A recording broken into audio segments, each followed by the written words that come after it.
Welcome to the ninth season of Smart Talks with Johan, where we will talk to people shaping the future of energy and technology. This season is about flexibility, focusing on how modern power systems are evolving to integrate renewables and enable more active participation from consumers. I'm joined today by Gráinne, Vice Chair of Electric Working Group on Regulation and Customers, and also Business Strategy Manager at ESB Networks.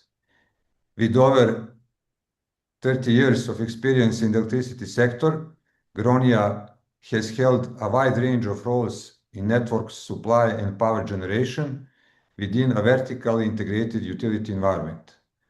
She has worked both as a technical specialist and as a manager, with extensive experience collaborating with internal and external stakeholders, including regulatory authorities. Gráinne, welcome. Thank you very much. Thank you for having me. It's a pleasure to have you with us. And from your perspective as a vice chair of the Electric Working Group, as well as Networks Business Strategy Manager at ESB Networks, could you briefly describe your role and responsibilities? And based on that experience, how do you define energy flexibility today? And how does this differ from how system operators and regulators typically frame it? Thank you. The first thing I should say is I work for ESB Networks. ESB Networks is the DSO in Ireland, and we're the sole DSO in Ireland. So we've moved from our mission being to connect and distribute electricity safely and securely, but we also want to do that affordably to all our customers. And just to give a little bit of context for your listeners, we have about 2.6 million customers, and we have about 4,000 employees nationwide. Differently to perhaps a lot of European countries, we have a relatively sparse network, and we have significantly longer network lengths per person than the EU average, a mostly overhead network, which in terms of implementing flexibility leads us to some slight differences. And then just to say, obviously, that in line with EU policy and our own government requirements, we are working to deliver net zero for ourselves and for our customers by 2050. Just in terms of Eurelectric, as you've mentioned, Eurelectric, as we all know, represents the entire value chain for, well, except from transition, but for distribution, generation, and supply of electricity. And my role there as a vice chair on the Working Group Regulation and Network Customers, we aim to complement and legislation that's out there and to lead in terms of thought leadership on how various items can be implemented and the best way to do that. And we do that always while putting customer at the center of everything we do. So if you're to look at that and what does all this mean for flexibility, or what do I think flexibility is? I think at its most basic, it's really about demand up and down within a specified time period. But really, it's not. It's a tool. It's a complementary tool. It's not necessarily an end in itself, and it's a way that should allow us to optimize the network better. Now, there are four main mechanisms as outlined by CWR, and also in Eurelectric, we agree with this in our recent paper. And what we're saying is there are four mechanisms. One is the rules-based approach, which is looking at codes that impose requirements on people who are connected to the network. We then have network tariffs, and perhaps we could influence network users' behaviors through modification of some of the tariffs. We have flexible connection agreements, and they come in many different forms as well. And then we have market-based procurement, which would be the preferred solution from the EU. And this is where we procure flexibility on a market base from market participants. Now, I'd have to say that really for us, and what we found in Eurelectric and what I found within my own company, there is no one size fits all. It's important to use all of these. It's important to try all of these. And again, it's also perhaps important to note that for most of these, they're throughout Europe, they're at their infancy and they're at various stages of development. So nobody knows the final answer yet, I think it's probably fair to say. Mhm. Okay. Tell me, because you mentioned uh, flexibility with tariffs. Uh, what do you think about dynamic tariff system, real-time changing tariff? Do you see implementation of that, or do you have some experience about that? No, we've done a fair bit of thinking about that. Now, I suppose we have to differentiate between dynamic tariffs that suppliers might offer to the customers, and that would be linked perhaps to their generation and how they're hedging, and dynamic tariffs from a network point of view. So again, if you look at network tariffs, um, network tariffs tend to be, as we all know, maybe about a fifth to a quarter of the unit price of the bill. And also, if we make changes in network tariffs, it helps the system really as a whole. It's a system-wide benefit, and this, of course, can help benefit the TSO who operates the system securely. Um, it's less it's less relevant for us as DSOs in terms of managing congestion locally that's already existed. However, if customers can manage, their EVs, their reheat, their solar, if they can manage behind the meter and they can adapt their use, that would prevent congestions from occurring in the future. And I think as DSOs, we can help that by having time of use tariffs and by having more granular time of use tariffs than we have at the moment. Now, some countries in Europe are very far advanced in this, and they have seen very good results. It's been well established for a number of years. For ourselves, we have a smaller group of time of use tariffs, but I think as a whole, I think the direction of travel would be more towards implementing more granular time of use tariffs for the DSOs rather than going straight to dynamic. Because I think another important thing is if you're asking people to shift their consumption, you're asking them to do something different, and they have to know why, and they have to understand why, and they have to be bought into this, and it has to be more important for them perhaps than what they wanted to do. So I think a lot of these takes a lot of time. So I'm not saying that I think DSOs would never get to dynamic tariffs. I'm just saying I think at this particular point in time, we have a long way to go. And maybe if I could just even give one small example here on this, we did a small trial with EV charger customers who had EVs, and we asked them to sign up to a pilot, and we said some customers we gave static schedules to, and we said, can you charge and not charge to this schedule? And others we gave dynamic to. And we had far more success with the people we gave the static schedules to because they could understand them and it was easy. Whereas the people who got the dynamic ones, it just became too much trouble for them. So I think that's a journey to get there. So hopefully Yeah. I've Okay, answered that. but you mentioned that it is the issue for the consumer. Will consumer after the meter have some energy management and manage charger or other Mhm. consumption in the house? And the question, do you have experience with limitation of consumers to real-time send limitation if you have any problem in the network and send a limit to the consumer and then when for 1 2 hours example and then if you don't have problem then you can increase the limit. Do you have Yeah. experience with that? For us, for our domestic customers, we ran a large pilot there for the last 2 years. Now it was voluntary.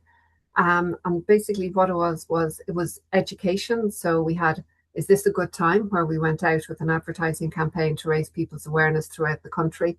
So for example, if it's windy or sunny, now is a good time to use your electricity. Mhm. And then complementary to that, we had a beat the peak program where customers who signed up were given were given alerts when we asked them to change their consumption and what way to change it. And we asked them to self-identify if they had actually completed the action.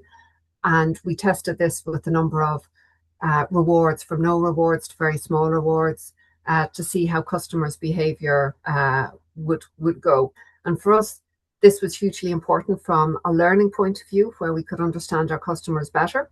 Now, that said, in other DSOs, say for example in France, they have mechanisms where they can, through their Linky, through the smart meter, they can sort of automatically make some changes. But for us in Ireland, no, not as yet.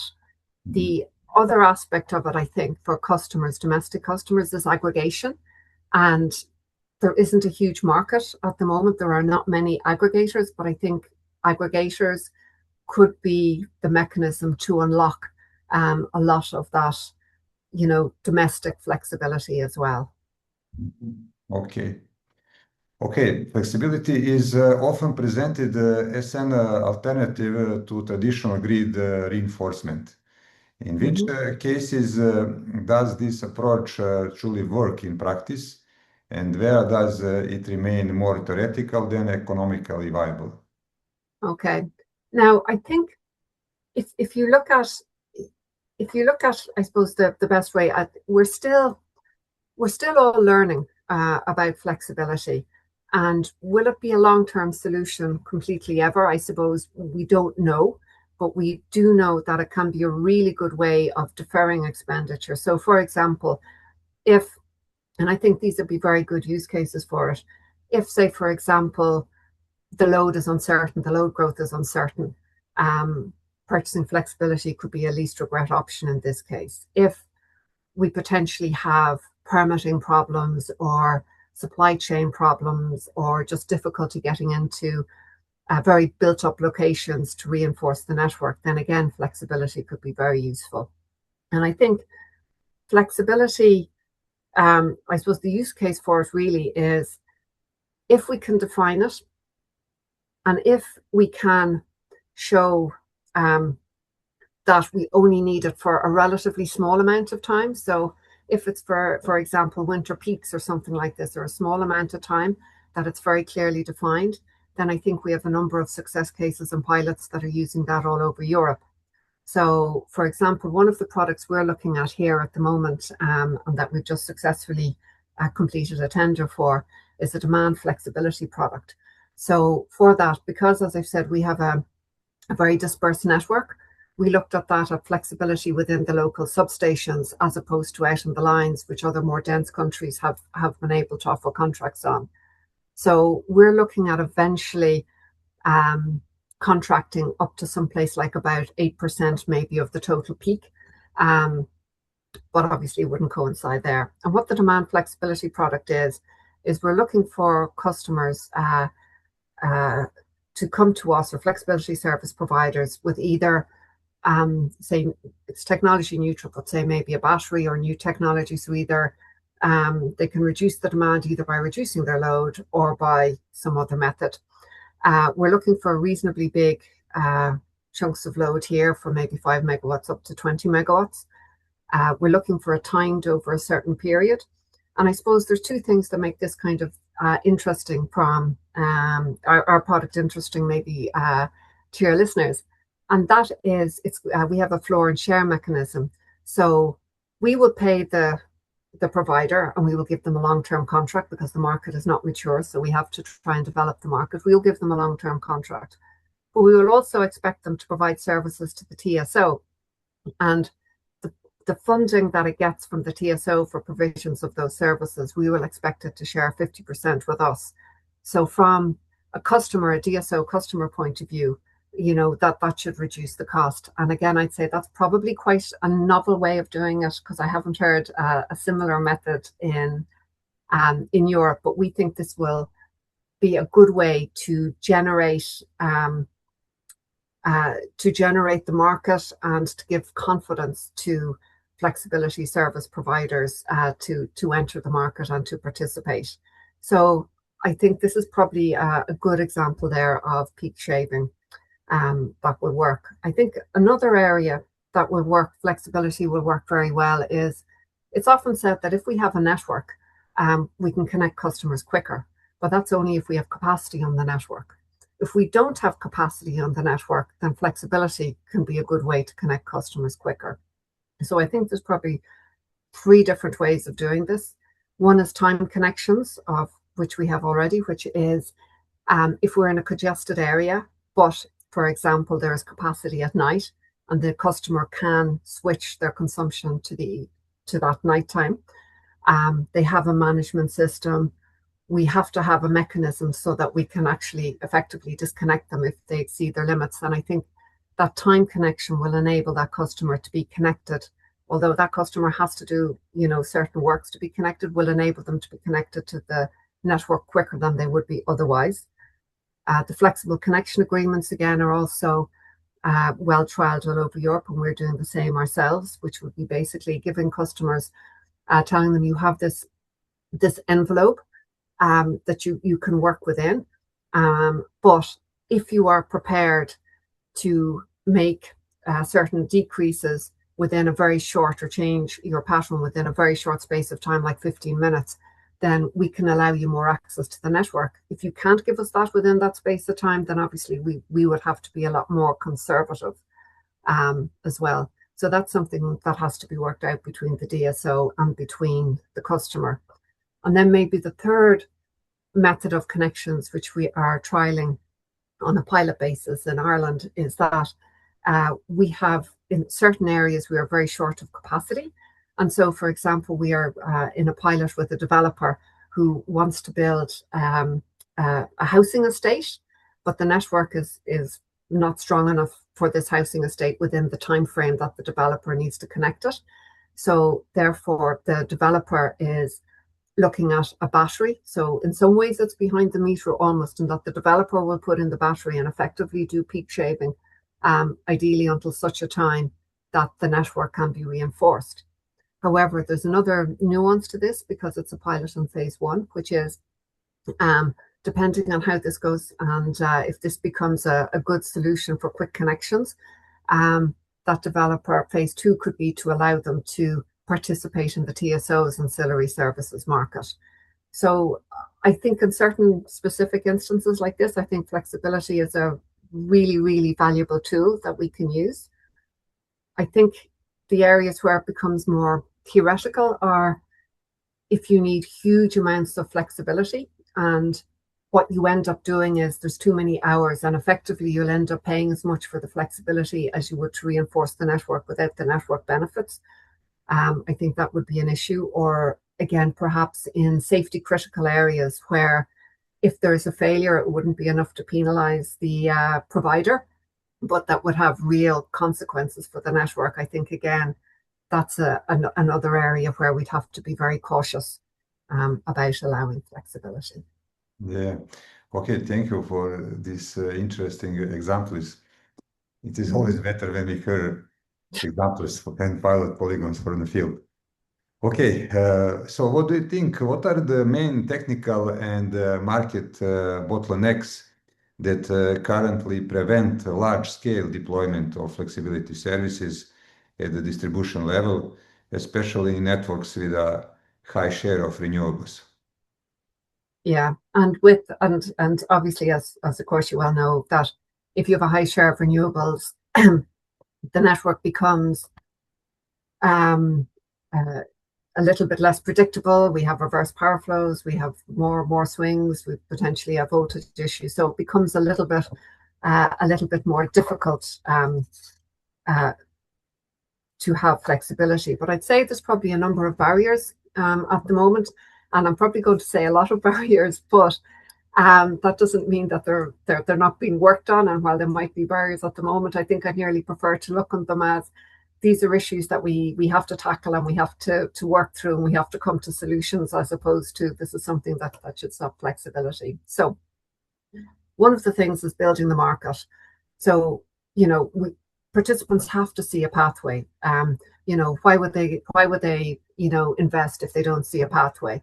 So, for example, we need to provide long-term signals. So the flexibility needs assessment, the distribution network development plans, both of those will provide I suppose, some visibility for flexibility service providers to see where there might be opportunities in the future. And then obviously the DSOs will have to then go and procure and go out to tender and procure for those ones. Operating systems are another massive issue, I think, because just say in Ireland, we operate a system where a synchronous system, obviously, but the TSO, we're an island system with very little interconnection. The TSO operates the market and it schedules everything down to 1 megawatt. So for the last number of years, we spent a long time working with our TSO on an operating model. And what that is, what that really means is it's a set of rules and processes that's going to allow us and the TSO to operate flexibility within our networks without causing harm to each other's processes, networks. So for example, maybe 50% of the services the TSO needs in the future will come to the distribution network. So it's important they're not activated in a way that would cause us harm, and vice versa. If we're activating for local congestions, the TSO needs to be aware of it. So there's a lot of work to be done, a lot of coordination between ourselves and the TSO to be done there. The next thing is, I suppose, a lack of experience and trust. We have to trust the flexibility service providers that they're going to be there. I know people say we can put in penalties, but that's not where anybody wants to be. If we contract for the service, we want the service. So we have to get, as DSOs, we have to become more and more comfortable, but we can only become more and more comfortable if there is, very good performance from our service providers. And that's particularly if it's a market-based system. If there's a system where it's, say, for example, we have a mechanism to curtail them and prevent harm to the network, then it's perhaps easier for us, and maybe the flexibility service provider has to gain trust with us and how we'll do it. I think the frameworks, the regulatory frameworks, again, they have to be correct at the moment.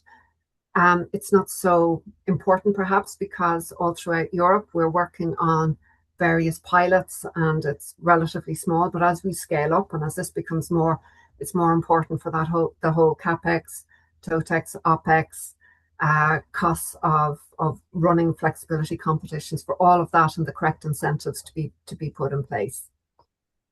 Again, simplicity. I would say simplicity of the rules, simplicity for people to understand, particularly if we're going down to the domestic level, and that probably links to procurement processes as well. That by making them as simple as possible, it's better.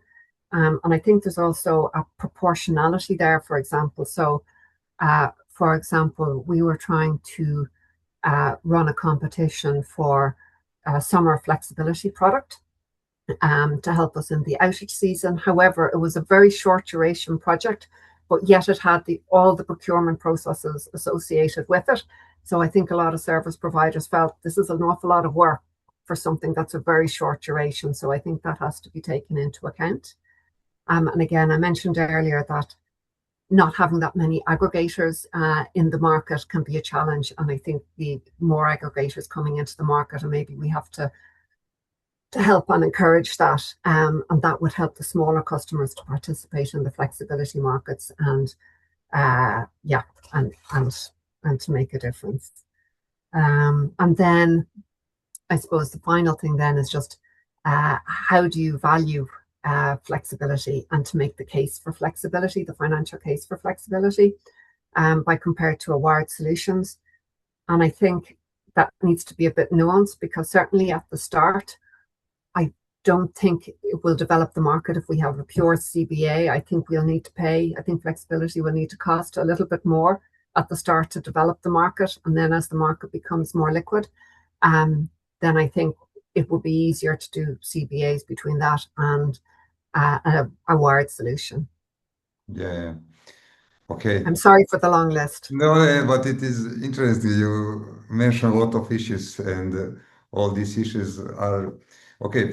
Flexibility is complex in this moment, but simplicity you mentioned, it is very important for massive implementation. Okay, so this concludes the first part of our interview with Gráinne. In the second part, we will focus on the role of digital infrastructure, key risks, and practical steps toward scaling flexibility solutions across Europe. Mhm.